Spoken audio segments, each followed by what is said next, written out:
Hey guys, what up? It's your boy the King, and I'm back with another commentary slash, my opinion kind of thing. Before we get this commentary started, I just want to apologize to everyone for the lack of videos lately. It's been a rough couple of weeks in college. Now that Easter break is coming up, teachers have to ride my sack and give me assignments all at the same time, and I was kind of busy, as well as with stuff in my personal life, so that's what's basically been keeping me off. That and admittedly, just the lack of subjects to talk about. I haven't been playing ranked um, in Super Street Fighter 4 because I just got sick of it, and you're not gonna learn anything, and whatever. So I'm basically sticking to endless mode only. And over this commentary, I'll probably be putting up some games I had, some games I won, some games I lost in endless battles with some of my friends and stuff, others with randoms, but yeah, that and as far as Marvel vs. Capcom 3 goes, I just can't bring myself to play that game. I don't know. I just, first of all, I can't even find a match online, and second of all, when I do, it's like really, really laggy, and I don't know. I just can't bring myself to play that game. I may give it another chance if they put another, another patch that actually fixes the game, but other than that. That's it. Oh, I wanted to say I tried out, the Nerf Sentinel. I think he's perfect where he's at right now. Low health, high damage character. I think it balances it out. I think he's a good character now, and he's not as overpowered. I mean, anyone who claims that he's overpowered now is just a cocksucker.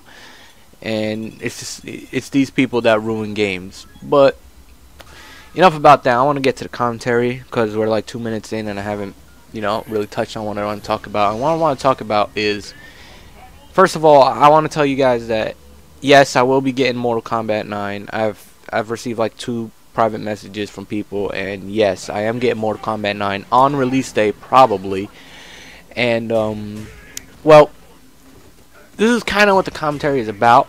And first of all, let me tell you guys a little bit about my Mortal Kombat history. I've played almost every single Mortal Kombat ever since Ultimate Mortal Kombat 3, pretty much. I've played Deception, I've played Deadly Alliance, I've played, what was it, Shaolin Monks or something like that.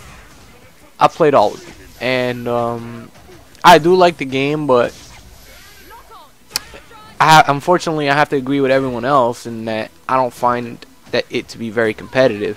I mean, I remember in Mortal Kombat Deception, Darius had this one poke that basically was pretty safe, and if you hit it, you got 40% damage because you could just follow up with a juggle combo, and unless they had a combo breaker, you would easily deal 30 to 40% damage, and that's just unacceptable for any character to have, for any game to have. Aside from that, there's been some rumors, some speculations that Mortal Kombat 9 will have like a one-time pass trial code or whatever to online plays, and you either have to buy the game, and if you don't buy the game, you have to buy that code separately for $10. Now, I was using this commentary to sort of give my opinion on this and what I think of that. Personally, I think it's bullshit, and I read an article on Shoryuken written by Ultra David, taking a look at both sides of the argument with a legal lens. And basically, what I see is that both sides have a good argument. On one side, the players are like, this is bullshit. When we buy the game, we expect the full fucking package. And on the other side, they're like, well, when you buy the game, you're only buying it for what we specify it to have. And online play, we have the right to license you a code for online play. It's our product. We control what we give out in the $60 retail. So I could see both sides of the argument, but obviously as a player, I'm sort of like obligated to say bullshit. Fuck you, fucking NetherRealm Studios, if you really are thinking of doing that. My personal opinion on the matter is that when I buy a game and I've been promised multiplayer should come with the game.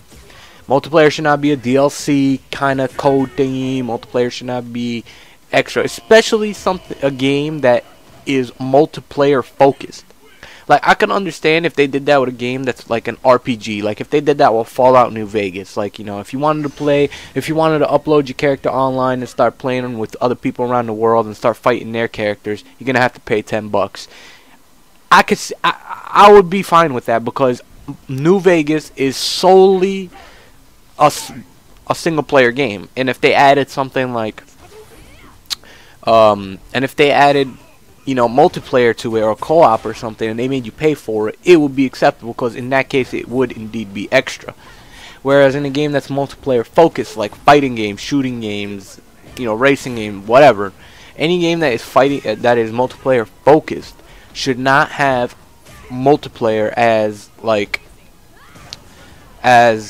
a side, you know, a side product or something. No, when you design multiplayer with the game, and I'm buying the game, I want to buy the whole game, you know. Like, I don't want to buy parts of it at a time. It's bullshit. It's a way to it's basically a way to scam us out of $10. It's abusing the system, you know. So it reminds me of this whole YouTube epidemic going on with White Boy and whatever, where he's basically getting tons and tons of views for videos that take like 5 seconds to make. But, you know, that's a digression right there. I want to stay on topic. So yeah, my opinion is that, first of all, that's bullshit. Second of all, that's abusing the system. Third of all, it's like I said before, in a multiplayer game, multiplayer should be sold with the game, and I should be able to buy the whole package. In a single player oriented game, if you decide to add multiplayer to the game somehow and then charge us for it, that would be more acceptable, because the game emphasizes single player. But in a game that emphasizes multiplayer, it really shouldn't be sold, you know. But then again, I have to look at the other side, where it says, you know, because I remember before Black Ops came out, like a couple months before, there was speculation and stuff. But now, and you know, Black Ops didn't turn out to have any sort of thing like that. And you know what? If it did, no one fucking play it, because Black Ops is garbage to begin with. Anyways, I'm digressing. The point is that, you know, when people said that, that was a couple months before Black Ops release, a couple weeks. Right here, we're 8 days away. I'm doing this on the 12th. I think it comes out on the 20th. So we're 8 days away, and we're still hearing these rumors being tossed around. And, you know, I hate being thrown up in arms like that. You know, at least with Capcom, you know what you're getting. You know, AE is going to cost whatever it is, $20. And it's going to have all the the game balances, plus these characters, plus two other characters. We know what we're getting. With Mortal Kombat 9, we're sort of up in arms, you know. We don't know anything. We don't know frame data. We don't know character. We don't know, you know, we don't know anything. And I've always hated that about a game, you know. If you're going to release a game, release enough information to keep people interested.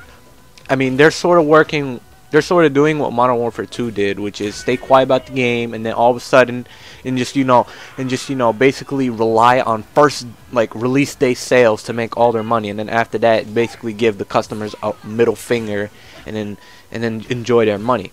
I hate that type of marketing. Whether it's effective or not is up for a debate, but I'm not here to debate that. I'm here to debate, okay, I want a game, I want the full fucking game. I don't want parts of it. I don't want to be buying it in parts. If I'm going to be buying it in parts, then you know what? I want to buy the game for $50 and then have to spend $10 on multiplayer for a total of $60. But for me to buy a game at full retail price and then have to pay another $10 for something that should have been in the game, that was promised to us to be in the game, is bullshit. If they do that, I'm never buying another game from them ever again, and I'm probably not even gonna give Mortal Kombat 9 a chance. If I hear that they're making me pay 10 extra bucks to play online, I will not even buy Mortal Kombat 9, because that to me is a middle finger, and I don't take middle fingers from anybody. Anyways, it's been your boy the King. I hope you guys enjoyed the gameplay I'm gonna be putting on this commentary. Any questions, comments, concerns, leave them in the comments box or send me a PM. You know how the drill. You know what the drill is. Alright, y'all. I'll see y'all later. Peace.